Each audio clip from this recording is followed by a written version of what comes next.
రక్షకుని జన్మస్థలమా యూదయా బెత్లెహేమా, రక్షకుని జన్మస్థలమా యూదయా బెత్లెహేమా, ఆరాధనలకు ఆరంభమా యూదయార్పణలకు నివాసమా, ఆరాధనలకు ఆరంభమా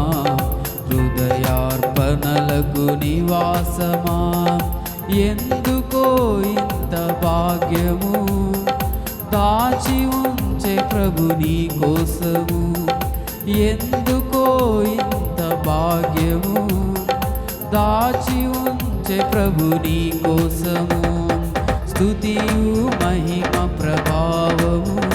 ఎల్లవేళల ప్రభుకే చెందును, స్తుతియు మహిమ ప్రభావము ఎల్లవేళల ప్రభుకే చెందును.